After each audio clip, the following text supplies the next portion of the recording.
So this is a neat kind of background intelligence gathering that you can perform on a lot of people. If you've never done this before, there's some pretty cool exercises that we do in other classes like the CEH that look up people on various intelligence gathering um, websites like PIPL people or Spokio or Intellius. And I can say that because I've done it enough that you can find out just about everything that you want about a particular person. Interestingly enough, in the news yesterday, you may not have read it, but there was a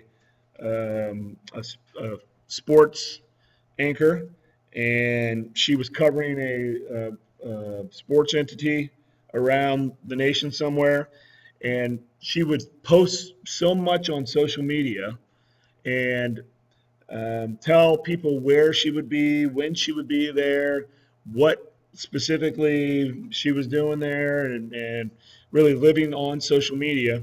That there were some attackers that knew that she would be in a particular location, and because of that, were able to plan and execute an attack and get away with it.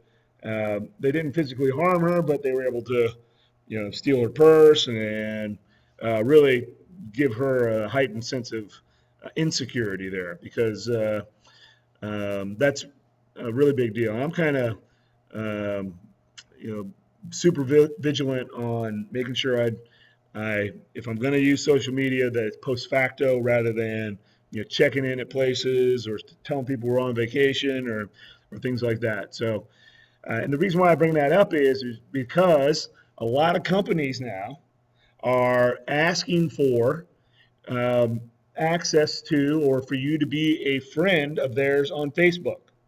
And so if you're going to get hired by a new company, be prepared that they may ask for you to friend them on Facebook for a certain period of time.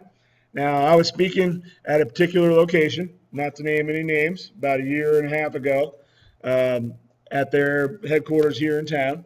And I said that in front of a large crowd, and there was some guy in the crowd that yelled an explicatory at me, and he said, "Well, that's BS." And he stood up, interrupted the topic, and said, "That's an invasion of privacy." And I kind of looked at him. I was like, "Well, sir, I'm just stating the facts here.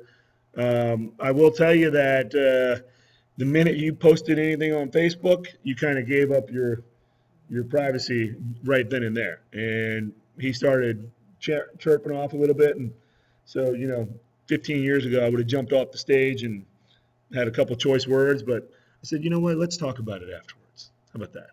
And that kind of just got him off his soapbox. But whether or not you agree with whether hiring companies are doing that, yeah, I don't care. That's what they're doing, right?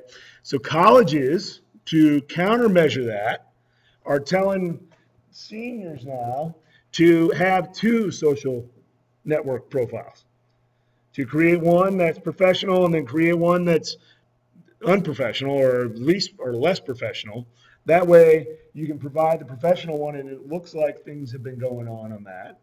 And then you can provide the other one to just your friends or your 1,500 friends that you have, right? Uh, so keep that in mind as you move forward here. But you definitely want to know who you're dealing with. And if you've been through the background investigation process, they're probably going to go ask your friends. They're going to go ask your next door neighbors and gather that type of intelligence on you accordingly. So keep that in mind.